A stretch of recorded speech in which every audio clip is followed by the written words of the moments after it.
नमस्कार दोस्तों, स्वागत है आप सभी का आपके अपने YouTube चैनल में जिसका नाम है बोर्ड परीक्षा। जैसा कि आपको पता है कि आज का वीडियो क्लास 10th की मैथमेटिक्स विषय से संबंधित है। आज हम लोग क्वेश्चन नंबर 6 से सवालों को हल करेंगे। एक्सरसाइज 1A, चैप्टर का नाम है वास्तविक संख्याएं। तो क्वेश्चन नंबर 6 आपके सामने है। डॉक्टर मनोहर रे पब्लिकेशन की किताब को आप ओपन करके रखेंगे। क्वेश्चन नंबर 6 है यूक्लिड विभाजन एल्गोरिथ्म प्रमेय के प्रयोग से 90 और 144 का HCF ज्ञात कीजिए। तो यहाँ पर हम लोग लिखेंगे 90 कामा 144 का मासापा। और आप विधि तो जानते हैं कि यूक्लिड विभाजन एल्गोरिथ्म प्रमेय का इस्तेमाल करना है। चलिए अब हम इसका सलूशन की शुरुआत करते हैं। सलूशन पे चलेंगे। यहां पर हम लोग लिखेंगे यूक्लिड प्रमेय से या यूक्लिड प्रमेयिका से सबसे पहले हम लोग क्या करते हैं कि जो भी संख्याएं दी गई होती हैं उनको या तो आरोही क्रम में व्यवस्थित करते हैं या अवरोही क्रम में व्यवस्थित करते हैं।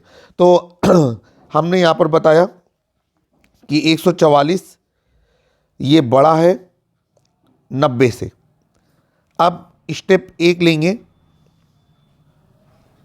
स्टेप 1 में 144 में हम लोग 90 का भाग देंगे। तो जब हमने 144 में 90 का भाग दिया तो वो एक बार में जाएगा और जो हमारा शेषफल आएगा वो शेषफल बचेगा 54। तो ये हो गया प्लस 54। अब हम नीचे यहाँ पर मेंशन करेंगे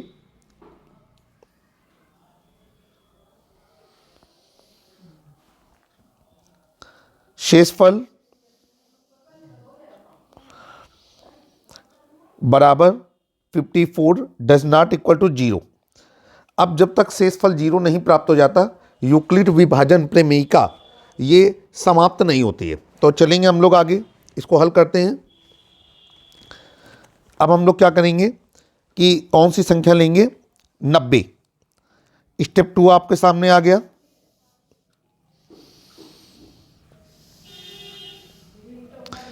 स्टेप 2 में है 90 बराबर 90 में हम किसका भाग देंगे? जो हमारा रिमाइंडर बचा हुआ है शेषफल। तो ये हो जाएगा 54। अब आपको पता है कि 54 का जब 90 में हम भाग देंगे तो हमारे पास कितना आएगा? हमारे पास आएगा 1 टाइम में भाग जाएगा और 36 बचेगा। तो ये हो जाएगा इंटू 1 प्लस 36। भाग दे करके देखेंगे 54 का भाग किस पे? 90 पे। आइए यहाँ पर हम लोग नीचे लिखेंगे शेषफल is equal to 36 does not equal to 0। शेषफल का मान अभी भी शून्य नहीं प्राप्त हुआ है, इसलिए यूक्लिड विभाजन एल्गोरिथ्म प्रमेय लगातार लगती रहेगी जब तक शेषफल शून्य नहीं आ जाएगा। स्टेप 3 लेंगे। स्टेप 3 में हमने ये किया 54। अब 54 में भाग देंगे 36 का। तो 36 इंटू, अब देखिए कितनी बार में भाग जाएगा? ये भाग जाएगा 1 टाइम पे। तो ये हो गया आपका 1 टाइम पे भाग जाएगा और हमारा जो रिमाइंडर बचेगा वो रिमाइंडर बचेगा हमारा 18। तो यहाँ पर हम लोगों ने किया प्लस 18। इसके बाद अभी भी शेषफल का मान शून्य नहीं प्राप्त हो रहा है, तो हम यहाँ पर लिखेंगे शेषफल बराबर 18 डज नॉट इक्वल टू 0। इसका मतलब ये है कि फिर एक बार यूक्लिड विभाजन एल्गोरिथ्म प्रमेय इस्तेमाल की जाएगी। तो यहाँ पर हम लोग लिखेंगे स्टेप 4, या आप लोग लिख सकते हैं चरण 4। अब चरण 4 में क्या है? हम कौन सी संख्या लेंगे? 36। और किससे डिवाइड करेंगे? जो लास्ट टाइम हमारा रिमाइंडर बचा है। तो 18 इंटू 2 प्लस 0। अब देखिए यहाँ पर शेषफल का मान 0 मिल रहा है, तो हम लोग लिखेंगे शेषफल इज इक्वल टू 0। अब हम यहाँ पर लिखेंगे चूंकि भाजक 18 द्वारा शेषफल शून्य प्राप्त होता है,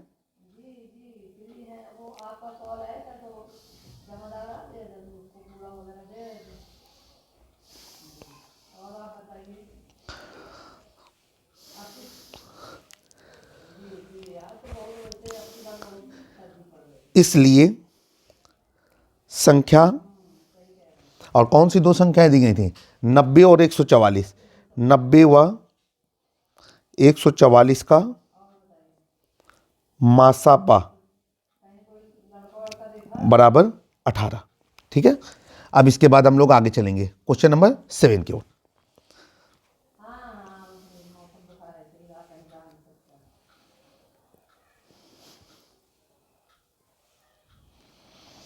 क्वेश्चन नंबर 7 क्या है, आप अपनी बुक में पढ़ेंगे। कह रहे हैं कि दर्शाइए कि कोई भी धनात्मक विषम पूर्णांक हमेशा 6q+1, 6q+3, 6q+5 के रूप में होता है। तो चलिए भाई, सवाल आपकी किताब में, यहाँ पर हम लोग स्टार्ट करेंगे। कोई एक धनात्मक विषम पूर्णांक हम मानते हैं, तो हमने यहाँ पर माना कि कोई एक धनात्मक विषम पूर्णांक है। तो यहाँ पर लिखेंगे कि माना ए कोई धनात्मक विषम पूर्णांक है, माना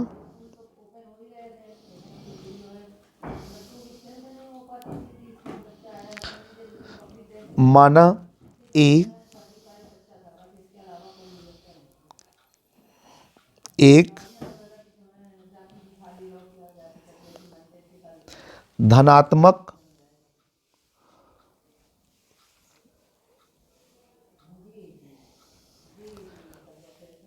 विषम शब्द ना बोलेंगे, पूर्णांक बोलेंगे।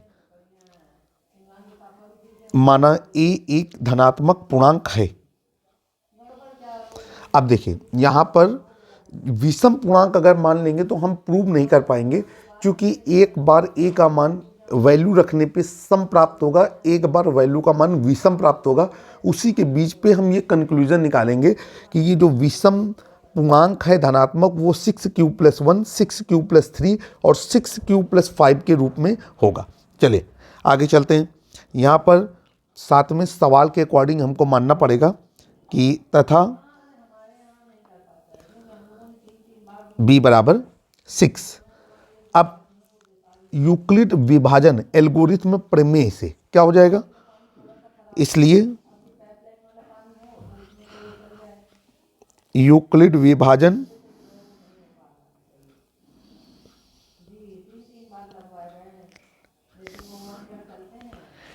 एल्गोरिथम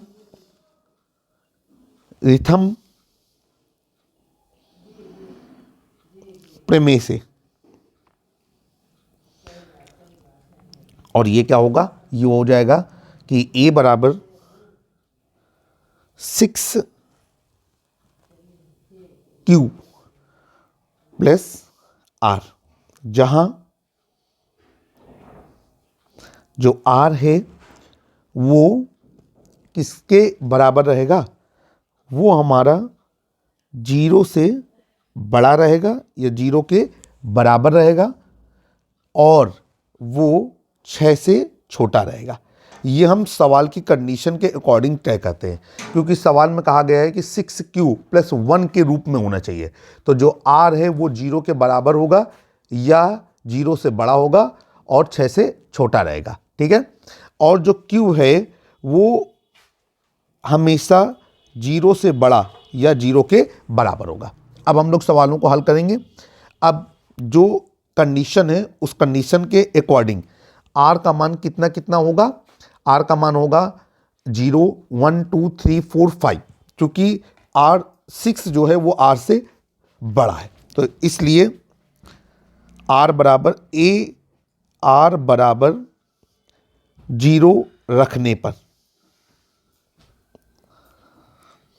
और r बराबर 0 कहाँ पर रखेंगे, ये a बराबर 6q+r पे, इसे हम लोग समीकरण 1 मान लेते हैं, इक्वेशन 1 मान लेते हैं। चलिए अब रखते हैं, तो ये हो जाएगा a बराबर 6q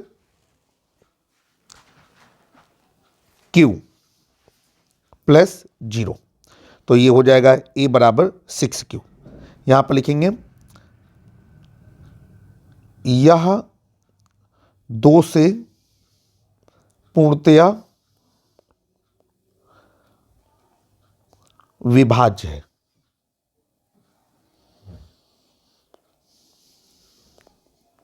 अब जो a बराबर 6q है ये 2 से पूर्णतया विभाज्य है, अर्थात सम है।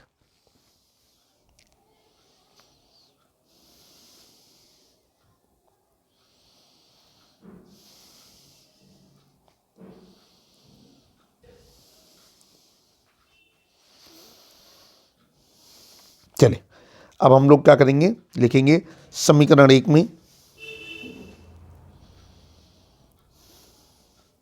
r बराबर 1 रखने पर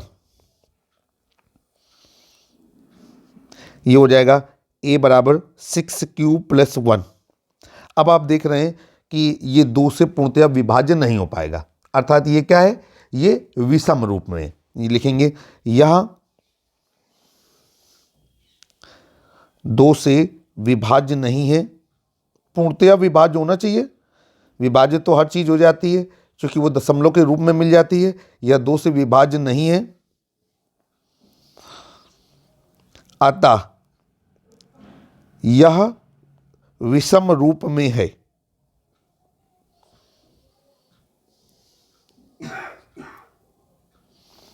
अब आगे चलेंगे, लिखेंगे समीकरण 1 में r बराबर 2 रखने पर, चलिए रखते हैं, तो ये a बराबर 6q + r की वैल्यू रख जाएगी 2। अब अगर हम इसे गौर से देखेंगे तो a बराबर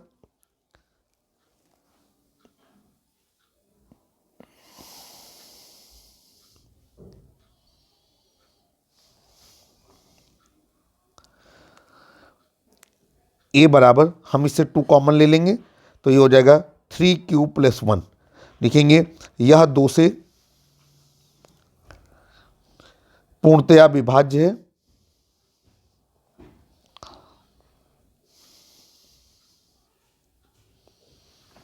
अतः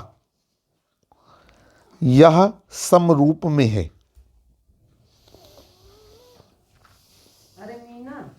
अब हम आगे चलेंगे, लिखेंगे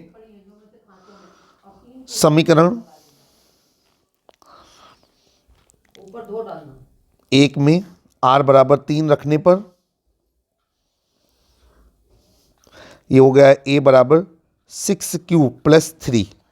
अब हम देख रहे हैं कि यह 2 से विभाज्य नहीं है,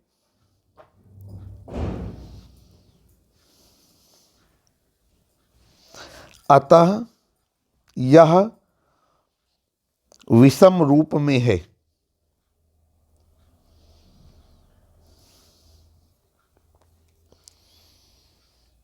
इसके बाद हम नेक्स्ट चलेंगे, लिखेंगे समीकरण 1 में r बराबर 4 रखने पर, हम लोग 5 तक रखेंगे r की वैल्यू। ये हो गया a बराबर 6q + 4। अब गौर से देखेंगे तो यहाँ पर 2 कॉमन आ जाएगा तो ये हो जाएगा 3q + 2। अब इस पे 2 का भाग जा रहा है तो लिखेंगे यह 2 से पूर्णतया विभाज्य है,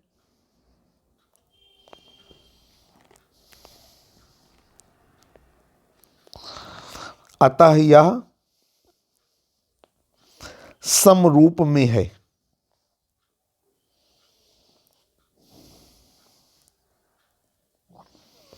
अब आगे चलेंगे, अब लिखेंगे समीकरण 1 में r बराबर, अब हम पहले कितना रखें 4, अब हम रखेंगे 5 रखने पर, और इक्वेशन 1 क्या है, इक्वेशन 1 है a बराबर 6q + r।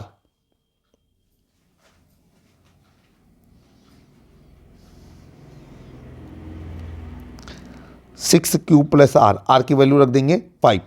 अब आप देख रहे हैं कि यहाँ 2 का भाग नहीं जाएगा क्योंकि 6q + 5 में कुछ भी कॉमन नहीं आ पा रहा है, तो लिखेंगे यह 2 से विभाज्य नहीं है,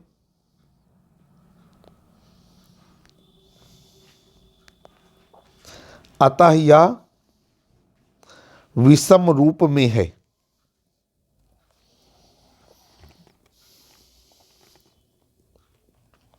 अब यहां पर अपनी बात को फाइनल करेंगे, लिखेंगे अतः निष्कर्ष प्राप्त होता है कि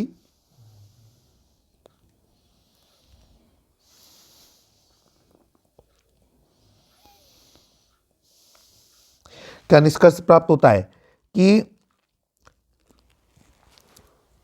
जो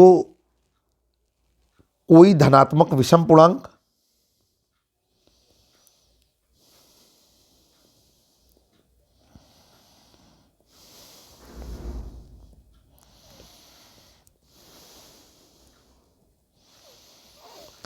सदैव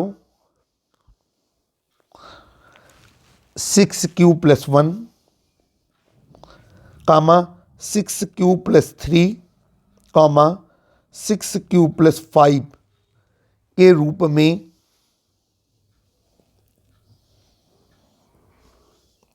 प्राप्त होता है।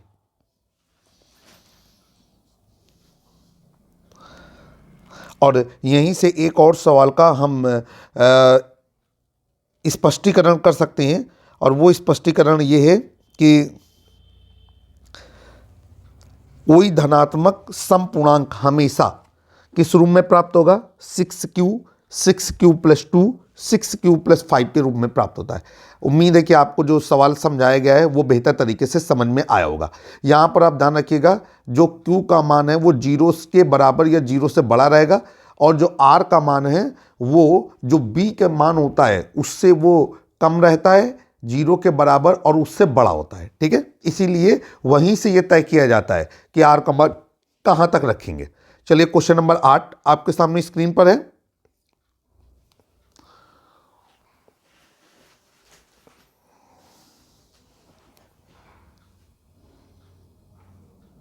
क्वेश्चन नंबर 8 आप लोग अपनी बुक से पढ़ेंगे। क्वेश्चन नंबर 8 में कह रहा है, किसी परेड में 616 सदस्यों वाली एक सेना की टुकड़ी को 32 सदस्यों वाली एक आर्मी बैंड के पीछे मार्च करना है। दोनों समूहों को समान संख्या वाले स्तंभों में मार्च करना है।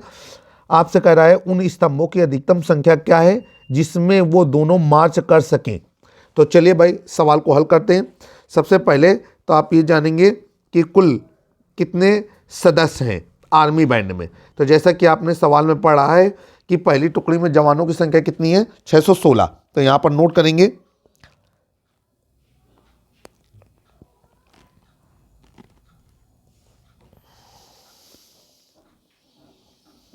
पहली टुकड़ी में जवानों की संख्या बराबर 616। फिर दूसरी टुकड़ी में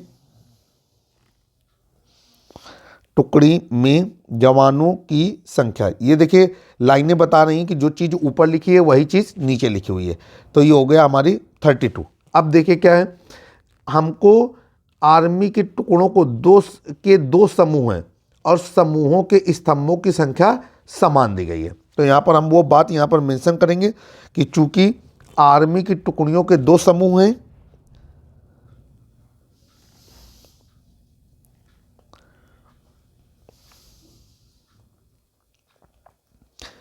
टुकड़ियों के 2 समूह हैं, वह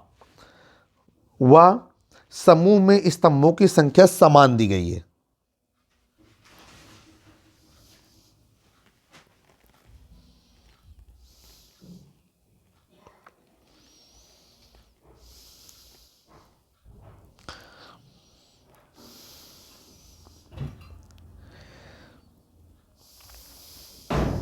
ठीक है, आगे चलेंगे।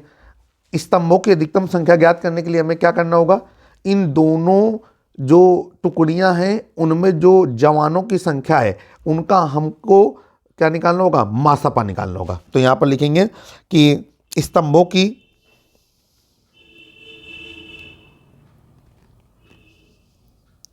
अधिकतम संख्या ज्ञात करने के लिए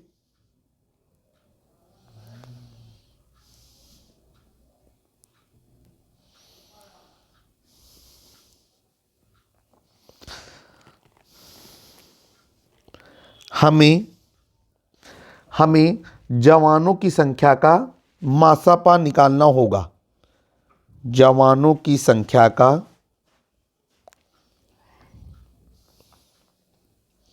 मासापा, जिसको HCF बोलते हैं, ज्ञात करना होगा।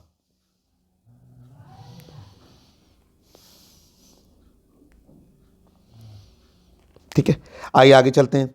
तो यहां पर हमको क्या करना है? हमको लिखना है 32वां 616 का मासापा। अब मासापा आप किसी भी विधि से निकाल सकते हैं। हम यूक्लिड एल्गोरिथम में प्रमेय का इस्तेमाल करेंगे। तो सबसे पहले तो हम ये बताएंगे कि 616 बड़ा है 32 से, इसलिए स्टेप वन में क्या होगा कि 616 बराबर 32 गुणे 32 का भाग 616 में देंगे तो हमको पता चल रहा है, भाग देने पे रफ कॉपी पे हमने भाग दिया है कि 19 बार में जाएगा और रिमाइंडर के तौर पे 8 बचेगा। तो हम यहाँ पर लिखेंगे शेषफल बराबर 8 डज नॉट इक्वल टू 0। अब शेषफल का मान 0 नहीं है तो स्टेप 2 लगेगा। स्टेप 2 में हम लोग क्या करेंगे, 32 को लेंगे और जो लास्ट टाइम रिमाइंडर है उसका हम भाग देंगे। तो कितनी बार में जाएगा, 4 टाइम पे, 8 चौको 32 अब प्लस 0। अब हमें शेषफल 0 मिल गया है तो हम यहाँ पर लिखेंगे शेषफल बराबर 0। अब वही बात हमको फिर से बोलनी है कि चूंकि भाजक 8 द्वारा, लैंग्वेज से आप बिल्कुल परेशान नहीं होंगे, लैंग्वेज आपकी अपनी भी हो सकती है। भाजक 8 द्वारा शेषफल 0 प्राप्त होता है, शेषफल 0 प्राप्त होता है।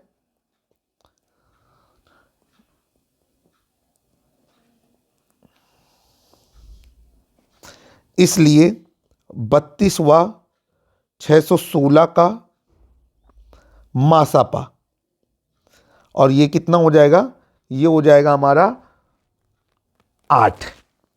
अब जैसा कि हमने ऊपर क्लियर कर दिया था, इसलिए स्तंभों की संख्या, तो जो जवानों को खड़ा करने के लिए जो स्तंभ बनेंगे वो अभीष्ट मासापा के बराबर होंगे। तो यहां पर हम लोग लिखेंगे अभीष्ट मासापा, और ये कितना हो गया हमारा, ये हो गया 8। तो आपका ये आंसर हो गया। इबारती प्रश्न है, आप इसके उत्तर को कुछ इस तरीके से लिख सकते हैं कि जवानों को 8 स्तंभों में खड़ा करना होगा जिससे वो बेहतर तरीके से मार्च कर पाएंगे। उम्मीद है कि आपको बेहतर तरीके से समझ में आ रहा होगा। आपसे हम बोलना चाहते हैं कि आप लगातार हमारे वीडियो को देखते रहें, आपको बेहतरीन नॉलेज यहाँ से मिलेगा और निश्चित ही पूरी किताब का सलूशन अच्छी तरीके से आपके सामने उपलब्ध कराया जाएगा। क्वेश्चन नंबर 9 है, कहा जा रहा है यूक्लिड विभाजन प्रमेयिका के द्वारा आप दर्शाइए कि किसी धनात्मक पूर्णांक का वर्ग किसी पूर्णांक m के लिए 3m या 3m + 1 के रूप में प्राप्त होता है। आइए, सवाल को आपने किताब से पढ़ लिया होगा। जब भी कोई सवाल लगाइए एक बार आप उसको अच्छी तरीके से पढ़ लीजिए ताकि उसके जो भी पॉइंट हैं वो आप बेहतर तरीके से समझ पाएं। शुरू करते हैं। सबसे पहले हमको कोई एक धनात्मक पूर्णांक मानना होगा। आप फ्री हैं, आप एक्स वाई मान सकते हैं, वाई मान सकते हैं, ए मान सकते हैं, कुछ भी मान सकते हैं। तो हमने माना कोई धनात्मक पूर्णांक एक्स है, तो लिखते हैं हम यहां पर माना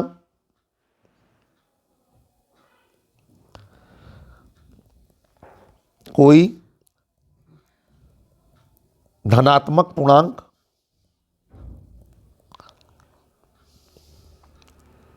एक्स है। अब इसी में हमको लिखना है, हम इसको 3q या 3q + 1 के रूप में लिख सकते हैं। ठीक है, क्यों हम अपनी तरफ से लेकर के आए हैं, आप कोई और अल्फाबेट का इस्तेमाल कर सकते हैं।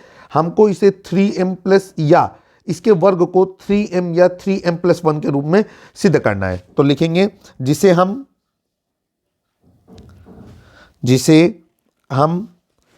3q, 3q + 1 के रूप में लिख सकते हैं।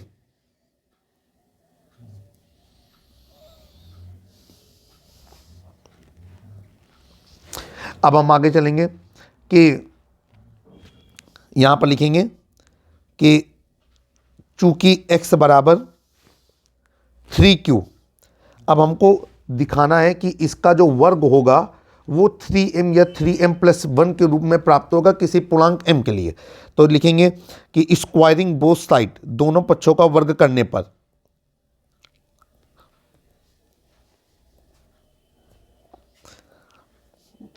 उम्मीद है कि आप इंजॉय कर रहे होंगे हमारे पढ़ाने की स्टाइल को लेकर के। x² = 3q का होल स्क्वायर, x² = 3q का होल स्क्वायर, x² = 9q²। देखिए ये 9q² है, हम इसको थोड़ा सा सही करते हैं, 9q²।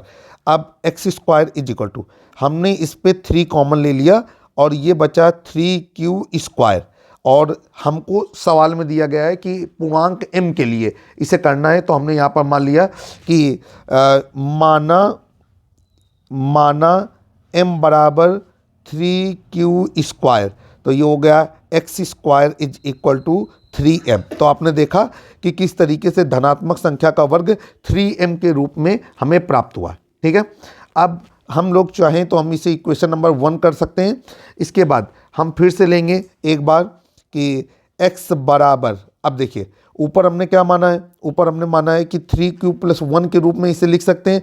तो अब हम लेंगे x बराबर 3q+1। अब स्क्वायरिंग बोथ साइड, दोनों पक्षों का वर्ग करने पर लैंग्वेज को हम इस तरीके से सम्मिलित करेंगे कि जो बच्चे इंग्लिश ज़्यादा बोलते हैं और जो बच्चे हिंदी ज़्यादा बोलते हैं, दोनों ही हमारी वीडियो से, हमारे चैनल से अच्छी तरीके से पढ़ सकें। तो दोनों पक्षों का वर्ग करने पर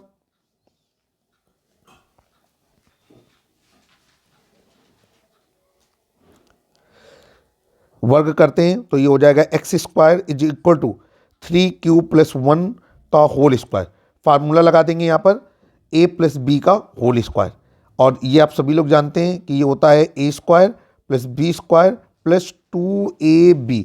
इस बेस पे ये बनेगा आपका जाकर के x² is equal to 3q का होल स्क्वायर प्लस 1 का square plus 2 into 3q into 1। अब हम आगे चलेंगे, x² is equal to 9q² plus 1 plus 6q। अब ये आपके सामने कुछ प्रदर्शित हो रहा है, हम इसका थोड़ा सा सेटअप करेंगे। और सेटअप कैसे करेंगे कि हमने यहाँ पर लिखा है x² is equal to 9q² plus 6q plus 1। अब जो इसके पहले दो स्टेप हैं उनसे हम 3 कॉमन ले लेंगे। तो जब हम 3 कॉमन लेते हैं तो कुछ इस तरीके का हमको शो ऑफ होगा। 3 कॉमन लेने से ये हो जाएगा 3q² प्लस 2q, और ये लास्ट वाला स्टेप 1 बाहर करेंगे, यानी उससे 3 कॉमन नहीं लिया गया है। अब हम लोग यहाँ पर लिखेंगे कि माना m बराबर 3q² प्लस 2q।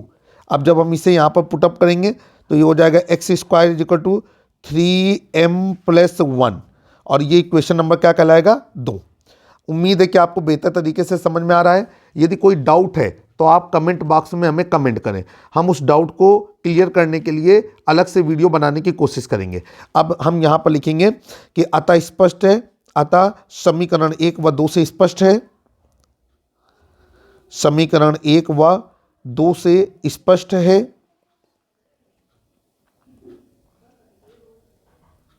कि धनात्मक पूर्णांक का वर्ग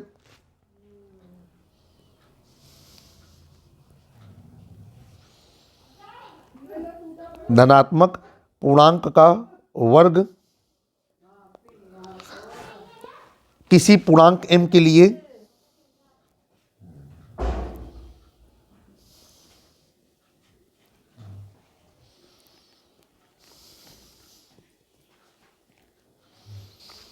(3m, 3m+1) के रूप का होता है।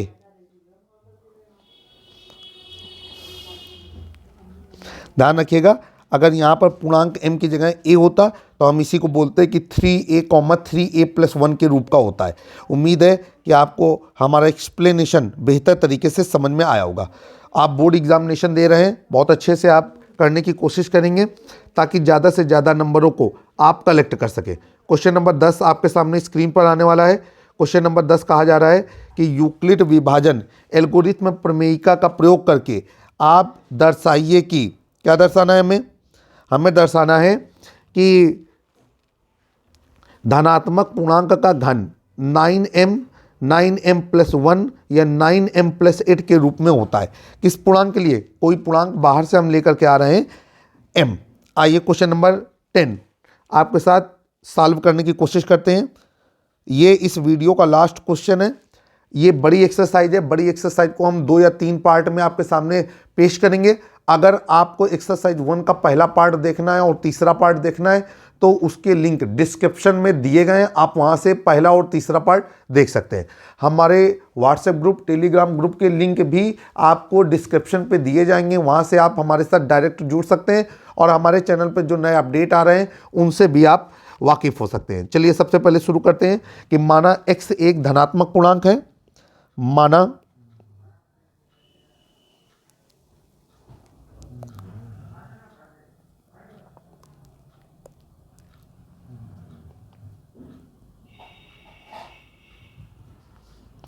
माना x एक धनात्मक पूर्णांक है, और जैसे कि पिछले सवाल में आपने किया था, यहाँ पर मैं आपको लाइन दिखा रहा हूँ कि जिसे हम 3q या 3q + 1 के रूप में लिख सकते हैं।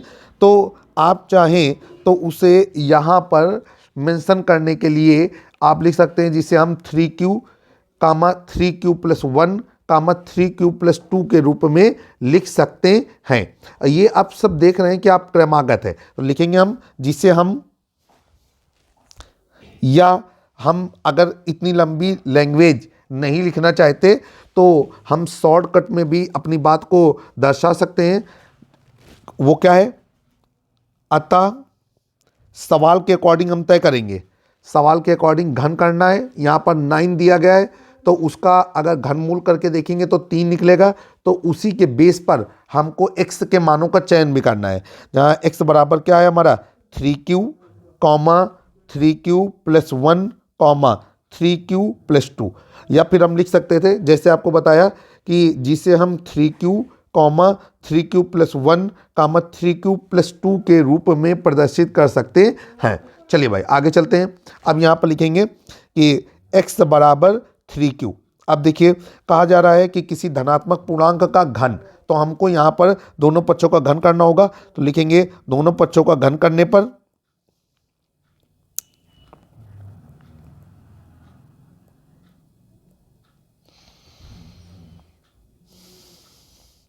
ये हो जाएगा आपका x³ बराबर 3q का होल क्यूब। x³ बराबर ये हो जाएगा 9q³। अब देखिए x³ बराबर, यहाँ से हम 3 कॉमन ले लेंगे तो ये हो जाएगा 3q³। अब यहाँ पर हम लोग लिखेंगे माना, अब देखिए सवाल में कोई पूर्णांक m के लिए ये सारी चीज़ों को हल कराया जा रहा है, तो माना m बराबर 3q³। तो ये हो जाएगा x³ बराबर 3m। हम इसको इक्वेशन नंबर क्या करेंगे 1। इसके बाद हम x बराबर क्या लेंगे 3q + 1। अब लिखेंगे दोनों पक्षों का घन करने पर, दोनों पक्षों का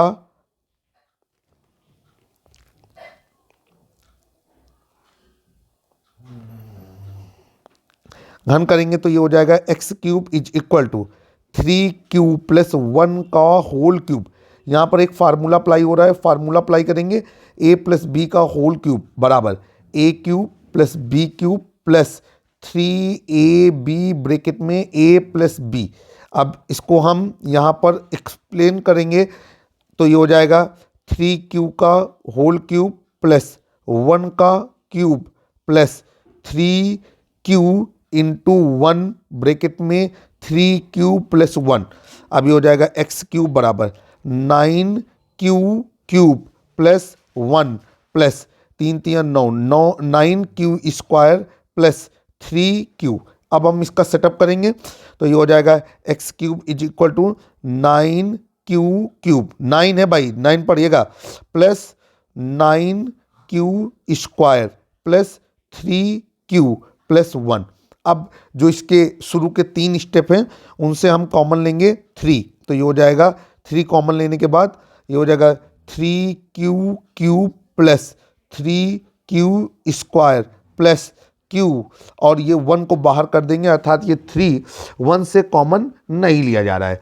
अब हम लोग क्या करेंगे कि माना कर देंगे बगल में, कि माना हम लोगों ने मान लिया कि 3q³ + 3q² + q, ये जो हैं किसके बराबर है m के बराबर है, क्योंकि सवाल में m के रूप में इनको सॉल्व कराने की, प्रूव कराने की कोशिश कर रहा है। तो x³ बराबर हो जाएगा आपका 3m + 1। ठीक है, इसको इक्वेशन नंबर क्या कर देंगे हम 2। इसी तरीके से हम x की वैल्यू अब की बार क्या लेंगे, हम लोग लेंगे कि x बराबर, हमने 3q + 2 ले लिया, तो ये हो जाएगा दोनों पक्षों का घन करने पर, दोनों पक्षों का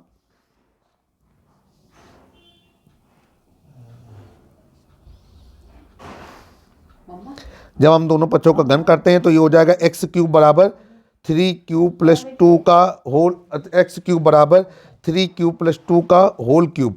ये हो जाएगा x³ बराबर, अब यहाँ पर फिर वही फार्मूला लगेगा, फार्मूला हम ऊपर लगा चुके हैं, तो ये हो जाएगा 3q का क्यूब + 2 का क्यूब + 3 × 3 और इसके बाद ब्रैकेट में हो जाएगा 3³ + 2। अब यहाँ पर हो जाएगा x³ = 9³ प्लस 2 दूनी 4, 4 दूनी 8, 3 × 9, 9 दूनी 18, 18³ और ब्रैकेट में 3³ + 2।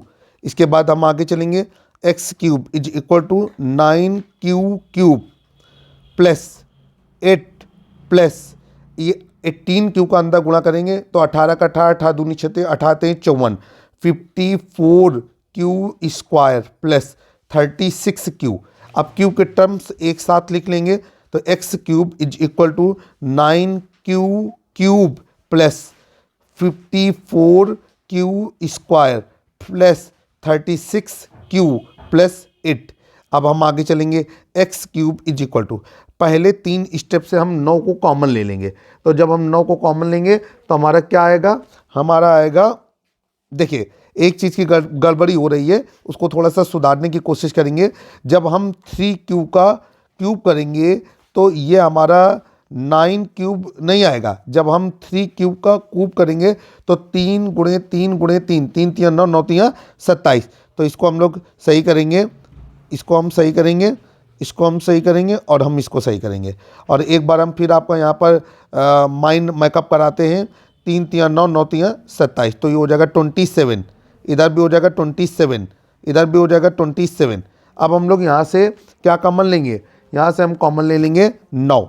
तो जब हम 9 कॉमन लेंगे तो ये हो जाएगा 3³ प्लस, अब ये कितना हो जाएगा 6³ प्लस, अब ये हो जाएगा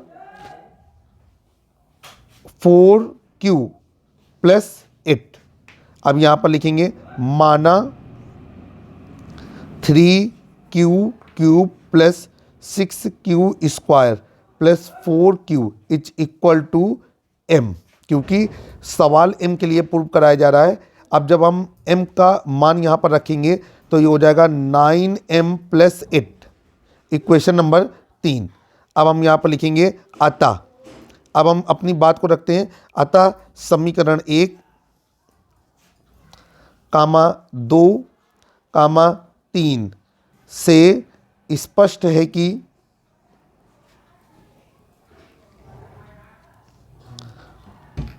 किसी धनात्मक पूर्णांक का घन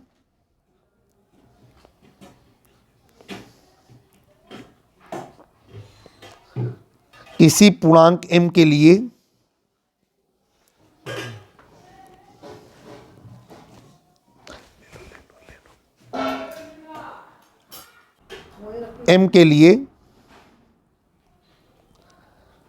किस रूप में मिलेगा, ये मिलेगा हमें 9m, 9m + 1, 9m + 8 के रूप में